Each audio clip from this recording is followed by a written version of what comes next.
आप देख रहे हैं देश का विशाल न्यूज नेटवर्क, न्यूज नेशन 81। इरादा सच दिखाने का। बड़ी खबर छत्तीसगढ़ के कोरबा से है, जहां बांगो थाना क्षेत्र से एक सनसनीखेज मामला सामने आया। युवती का मिला कंकाल। 2 माह पहले हुआ था अपहरण।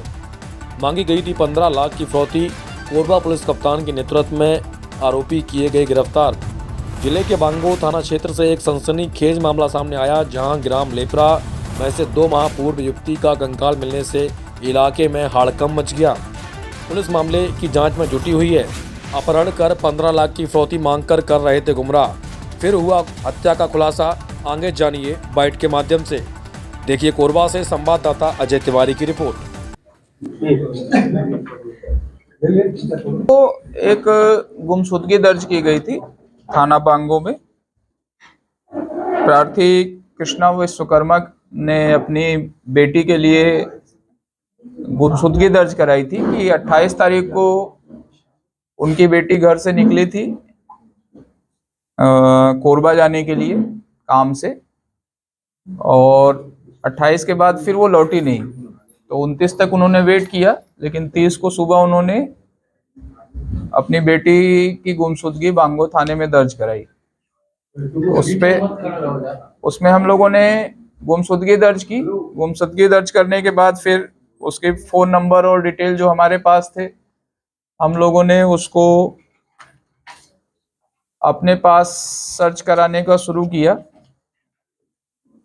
कुछ चीजें हम लोगों को पता नहीं चल पा रही थी, उस समय फोन ऑफ था और बाकी सारी चीजें हमारे विवेचना में थी। उसी दौरान जो प्रार्थी थे, लड़की के पिता कृष्णा विश्वकर्मा, उनको लड़की के मोबाइल से ही फोन आया कि फिरौती के लिए, जिसको उन्होंने फिर आके पुलिस को बताया। तो पुलिस ने फिर तुरंत उस पे एक्शन लेते हुए 364 और 365 में अपहरण की धाराएं लगाते हुए अपराध दर्ज किया और विवेचना को और सीरियस ढंग से शुरू की है, जिसमें फिर लड़की का मोबाइल नंबर और उसकी लोकेशन अंतिम कहाँ थी, वो सारी चीजें हम लेकर जो संदेह पैदा हुआ उस लड़की के बारे में जानना शुरू किए। तो उसका जो कांटेक्ट था, जो अभी मुख्य आरोपी है सोनू, जिसका नाम निकल कर आया है, उसके साथ उसका संबंध होना कुछ पाया गया। तो उसको हम लोग तलाश करना शुरू किया और उसकी संदिग्धता पे उसको हम लोग फॉलो अप कर रहे थे। तो शायद 1-2 बार उस पे टीआई ने उसके घर के आसपास छापा भी मारा, तो उन लोगों को आइडिया लग गया और वो लोग अपनी जगह बदलते रहे। फिर उसके चक्कर में हम लोगों ने रतनपुर के आसपास भी 1-2 बार छापा मारा, बट सब तब तक संदेह ही था कि मतलब ये दोनों गायब हैं। तो हम ये मान के चल रहे थे कि दोनों साथ में ही हैं।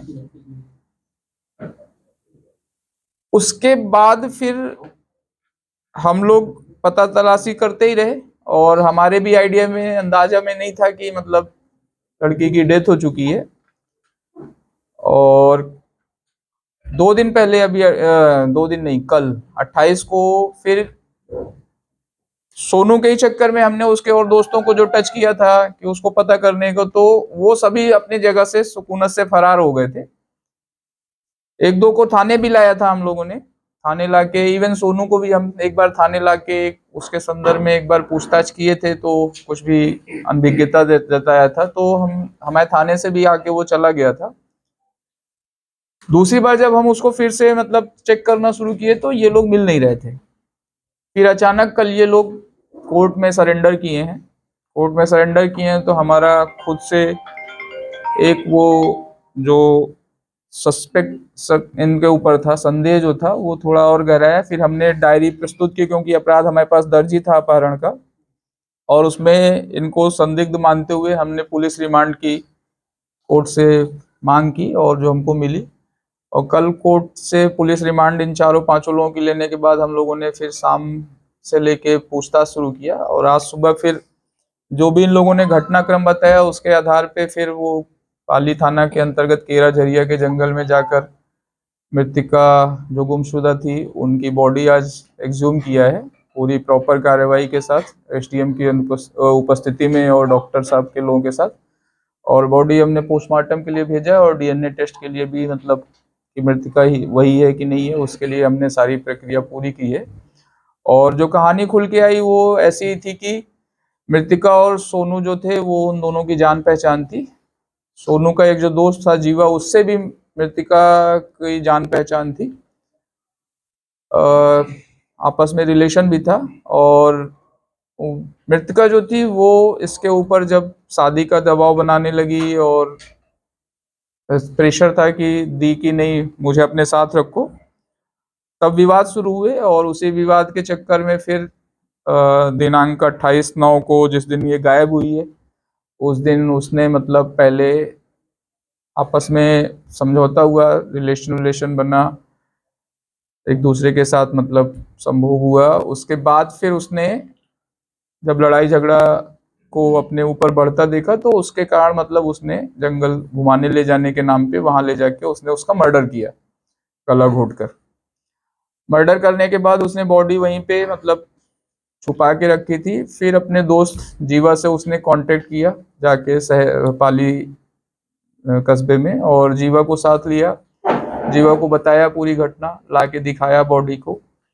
फिर जीवा और दोनों ने बातचीत करके बाकी अपने 2-3 जो साथी और थे, जो संदीप भोई, वीरेंद्र भोई और सुरेंद्र भोई, उनको भी बुलाया।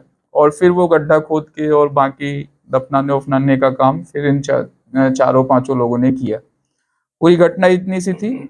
और आज सुबह जब ये बॉडी मिल गई है तो उसके बाद हमने इसमें जो 365 का अपराध था उसमें 376, 302 और 201 और जोड़ते हुए हत्या, बलात्कार और 201 छुपाने का, मतलब जो हत्या की प्रयास हत्या हुआ उसका पूरे साक्ष्य छुपाने के लिए 201 और 120 भी आपराधिक षड्यंत्र जोड़ते हुए आज अपराध हमने